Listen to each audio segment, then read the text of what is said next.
Hello friends, welcome to learn service. This is Ram Soni. Madhya Pradesh में एक नई वैकेंसी आई है आकांक्षी विकास खंड के लिए।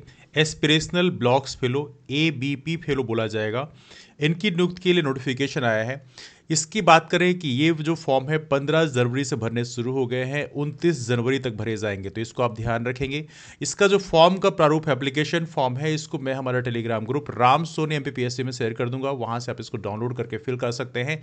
इसकी सारी इन्फॉर्मेशन मैं आपको दे रहा हूं, लेकिन यहाँ पर टेलीग्राम ग्रुप जो राम सोनी MPPSC है, उसके नीचे लिंक आपको मिल जाएगी, उसके माध्यम से आप ज्वाइन कर सकते हैं। नाउ इसमें इन्फॉर्मेशन जो है जरा इसको देख लेते हैं। नीति आयोग भारत सरकार द्वारा संचालित आकांक्षी विकासखंड कार्यक्रम के कार्यान्वयन में जिला और विकासखंड प्रशासन की सहायता, गतिविधियों की योजना तैयार करना, उनका कार्यान्वयन और निगरानी तथा सभी हितधारकों की भागीदारी की गुणवत्ता में सुधार करने में सहयोग करने के उद्देश्य से मध्य प्रदेश के संलग्न सूची अनुसार आकांक्षी विकासखंडों में प्रत्येक विकासखंड पर एक एस्पिरेशनल ब्लॉक्स फेलो की नियुक्त की जा रही है। तो हर एक विकासखंड पे होगा, मतलब ब्लॉक लेवल पे होगा, और मध्य प्रदेश में जितने ब्लॉक हैं उन सभी ब्लॉक में बेसिकली इसका अपॉइंटमेंट किया जाएगा। मतलब नंबर ऑफ वैकेंसीज काफ़ी ज़्यादा रहेंगी। नाउ शैक्षणिक योग्यता क्या मांगी गई है? आवेदक का किसी भी विषय में स्नातकोत्तर होना अनिवार्य है। मतलब पोस्ट ग्रेजुएशन आपका होना जरूरी है, मतलब किसी भी फील्ड में आपका PG हो सकता है। और दूसरी कंडीशन है कि जो एज लिमिट लिखी है वो है 35 वर्ष और 21 वर्ष के बीच की एज लिमिट होनी चाहिए। इसके अलावा यहाँ पर लिखा है आवेदक को डाटा विश्लेषण एवं प्रस्तुति कौशल, डाटा एनालिसिस था, प्रेजेंटेशन में निपुण था, प्रोजेक्ट मैनेजमेंट में दक्ष होना जरूरी है। ये तो चलो ठीक है, ये बात है, लेकिन सबसे इंपॉर्टेंट है पोस्ट ग्रेजुएशन आपका होना अनिवार्य है, और एज लिमिट जरूर आप देख लीजिएगा। अगला है आवेदक को सोशल मीडिया के उपयोग से पूर्ण परिचित होना चाहिए। बाकी ये चीज़ें अदर क्वालिफिकेशन में है। आवेदक को विकासखंड डेवलपमेंट ऑर्गेनाइजेशन के साथ कार्य करने का अनुभव तथा कम्युनिकेशन स्किल में दक्ष होना चाहिए। तो ये तो आप पे डिपेंड करता है।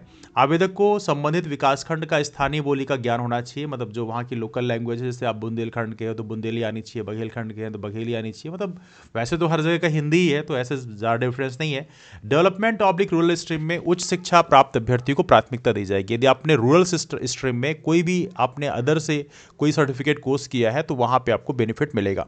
अब यहाँ पे देखिए चयन है तो मापदंड क्या है? मापदंड आपके सामने दिए हुए हैं कि इसमें आपके जो PG कोर्स हैं, जो भी आपने पोस्ट ग्रेजुएशन डिग्री की है, उसका यहाँ पर 50 मार्क्स रहेगा, है ना। 50 मार्क्स का वेटेज है। प्रार्थी के स्नातकोत्तर डिग्री में प्राप्तांक प्रतिशत का 50% अंक, मतलब जितने भी नंबर है, मान लीजिए सपोज करिए आपके 70% है, तो कितना हो जाएगा इसमें? उसका 50% वेटेज रहेगा, है ना। तो उस हिसाब से बेसिकली रहेगा, मतलब 35 मार्क्स आपको मिल जाएंगे, है ना। तो हर तरह इस तरह से वेटेज बेसिकली निकाला गया है। इसके अलावा मतलब ये अलग अलग वेटेज बताया गया है। यदि आप किसी भी मान्यता प्राप्त संस्थान से डेटा विश्लेषण, कंप्यूटर शिक्षा में डिग्री, डिप्लोमा आपके पास में है, तो उसका ही बेसिकली यहाँ पे मार्क मिलेगा। आपको बताया गया है, आप डिग्री कर रखा है तो 10 अंक मिलेगा। मान लो आपने BCA कर रखा है तो आपको काफ़ी सारा बेनिफिट मिल जाएगा। डिप्लोमा कर रखा है तो 7 नंबर मिलेगा। कोई कोर्स ले रखा है सर्टिफिकेट कोर्स 6 महीने का, तो उसके 5 नंबर हैं। 1 साल का सर्टिफिकेट है तो 3 अंक मिलेंगे। तो ये सारी इन्फॉर्मेशन यहाँ पर दी हुई है ना। नाउ इसके अलावा यहाँ पर लिखा है परियोजना प्रबंधन कौशल से संबंधित कोर्स लिया है, यदि आपने कार्य अनुभव है तो 6 माह तक लिया है तो 1 अंक मिलेगा। 6 माह से 1 साल और 1 साल से 3 माह, तो हर एक साल के लिए के लिए प्रॉपर तरीके से यहाँ पर वेटेज दिखाया गया है। शासकीय मान्यता प्राप्त विकास संस्थान के साथ कार्य करने का यदि अनुभव है तो उसके 10 मार्क्स रहेंगे, उसका वेटेज रहेगा। उसमें बताया गया कितना ड्यूरेशन का कोर्स है, उसे कितने नंबर मिलेंगे। मध्य प्रदेश के निवासी हैं तो उसका अलग से वेटेज है, मतलब मध्य प्रदेश के निवासियों को 10 नंबर एक्स्ट्रा मिल जाएगा, मतलब बाहर के लोगों के लिए थोड़ा नेगेटिव है। साक्षात्कार की बात करें, 15 नंबर का इंटरव्यू होगा, सीधा इंटरव्यू है, यहाँ पर कोई भी रिटर्न एग्जाम नहीं है। तो कुल मिला के इस तरह से 100 नंबर हो गया है ना। तो हर एक चीज़ का वेटेज यहाँ पे दिखाया गया है, तो आप यहाँ पर अपना वेटेज देख भी सकते हैं, चेक कर सकते हैं, और इसको आप लोग अप्लाई कर सकते हैं। एप्लीकेशन फॉर्म की बात करें, मैंने आपको ऑलरेडी बोल दिया, एप्लीकेशन फॉर्म ये संलग्न है, इसको आप देख सकते हैं। टेलीग्राम ग्रुप में मैं शेयर कर दूंगा। फॉर्म भरने की डेट 15 जनवरी से शुरू होगी। संबंधित कलेक्टर को आपको सबमिट करना है, ईमेल आईडी से प्रेषित किए जा सकते हैं। आवेदन प्राप्त होने की अंतिम तिथि है 29 जनवरी 2024। तो ये है बेसिकली नियत समय अवधि के उपरांत प्राप्त होने वाले आवेदन पत्रों पर कोई विचार नहीं किया जाएगा। जिले द्वारा चयन हेतु मापदंड की तालिका में अनुक्रमांक 1 से 5 में नियत मापदंड अनुसार वरीयता सूची तैयार की जाएगी। आवेदकों में से मापदंड अनुसार वरीयता के आधार पर प्रथम 10 अभ्यर्थियों को साक्षात्कार हेतु आमंत्रित किया जाएगा। देखो इसकी इन्फॉर्मेशन बहुत ज़्यादा न्यूज़पेपर में आई नहीं है, तो शायद हो सकता है यदि आप लोग अप्लाई करेंगे तो आपके सिलेक्शन के चांसेस काफ़ी ज़्यादा होंगे।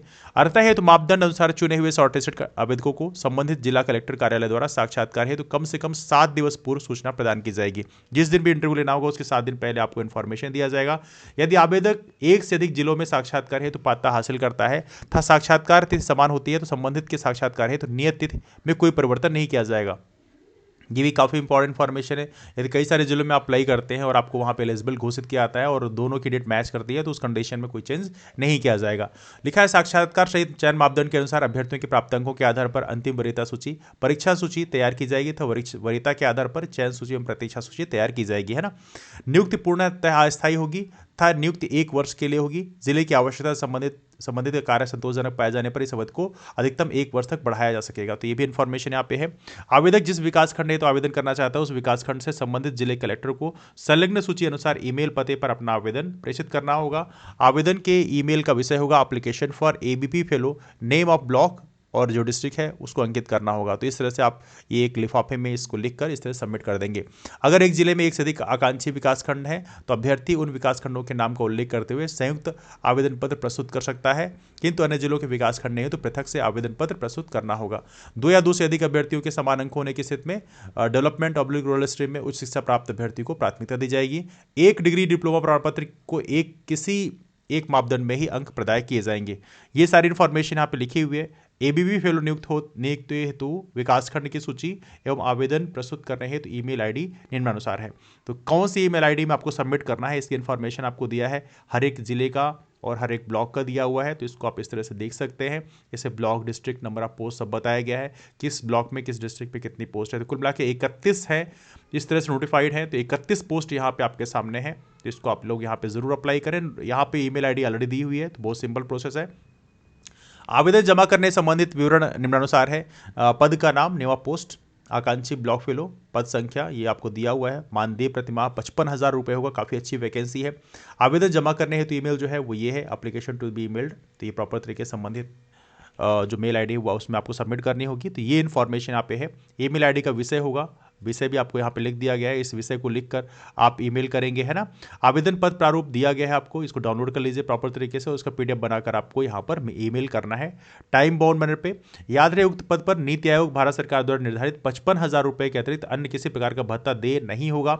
साक्षात्कार के समय अभ्यर्थियों को अपना मूल शैक्षणिक एवं अन्य दस्तावेज जिला कलेक्टर कार्यालय द्वारा मांगे जाने पर प्रस्तुत करने होंगे।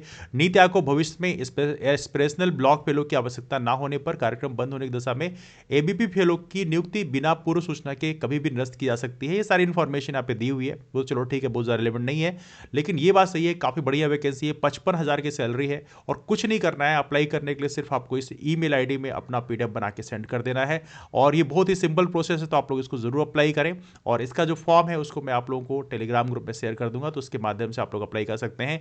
ये जो वेटेज है इसको जरूर देख लीजिएगा कि आपके कितने नंबर वेट में आ जाएंगे, तो इसको भी आप देखकर अपना असेसमेंट कर सकते हैं।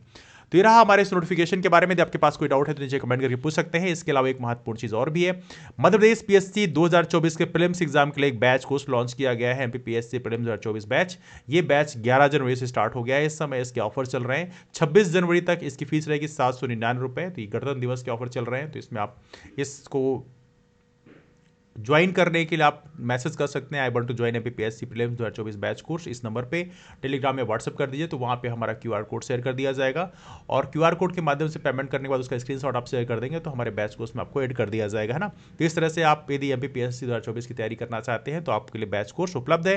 बाकी यदि कोई मन में डाउट्स हैं, क्वेरीज हैं, तो आप नीचे कमेंट करके पूछ सकते हैं। तो ये डिस्कशन को बेस वाइंड अप करते हैं, मुलाकात करते हैं फिर। तब तक के लिए bye, take care, have a wonderful day, keep moving forward and take care, that's all, thank you.